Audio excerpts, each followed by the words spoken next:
د چینې پر غاړه بنجونې راټولې دي، د منګو په سرونو به یې ګلونه ایښي وو. د اوبو په هندارو کې به یې د سپرلي رنګونه ټول. د دوی د خبرو شور به د چینې له اوبو سره ګڼ شو، او د غرونو تر لمنو پورې به ورسید لکه د ژوند یو ښکلی پیغام. یو به سندره ویله، بلې به مسکا کوله، او درېیمې به د خپل سبا خوبونه د اوبو پر مخ انځورول. زه به له لرې ورته کتل، او سوچ به مې کاوه چې ښايي کلي ښکلا همدا ساده شیبې وي. د منګې د اوبو سندرې ستا غلا هم زموږ په کس ګرځي، ستا نغمه لا هم د چینې له سپو سره د یادونو لارې لټوي. د منګې د اوبو سندرې ته د کلي د زړه درځایي، تر څو چې دا اوبه بهیږي ستا کیسه به ژوندۍ وي.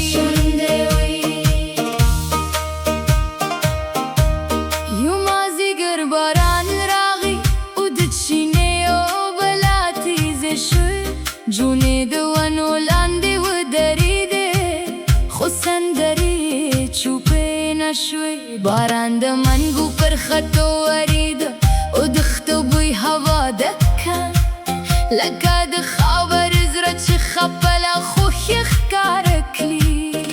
سپین تیرې به ویل دا اوبه یوازې اوبه نه دي، دا د نسلونو امانت دي، دا د کلي حافظه ده.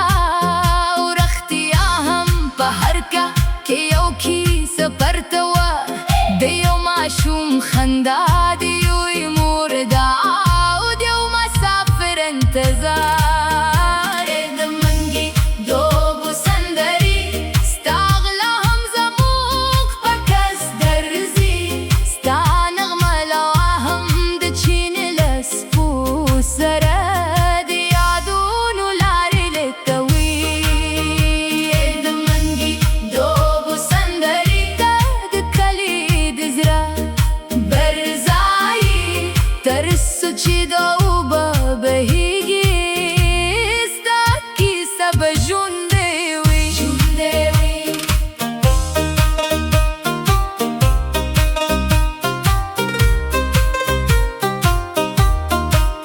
کلونه تېره شول، ډېر څه بدل شول، خو د چینې غږ هماغه پاتې شو.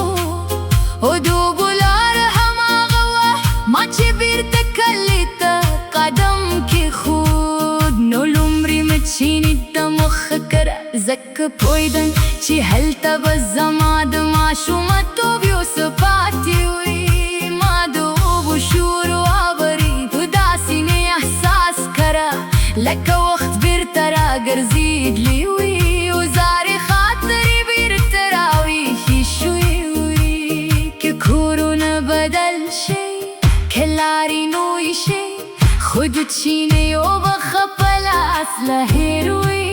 که نسلونه تېر شي، او زمانه نوې جامې باغونې، بیا هم د اوبو نغمه د خاورې کیسه وایي.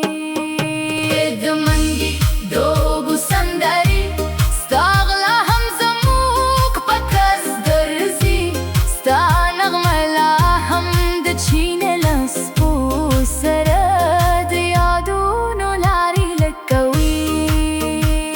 د منګې د اوبو سندرې ته د کلي د زړه برځایي، تر څو چې دا اوبه بهیږي ستا کیسه به ژوندۍ وي. ماښام شو، سپوږمۍ مې د غرونو پر سر وخته، او چینې شور لا هم روانو لکه یوه سندره چې های نه ختمېږي.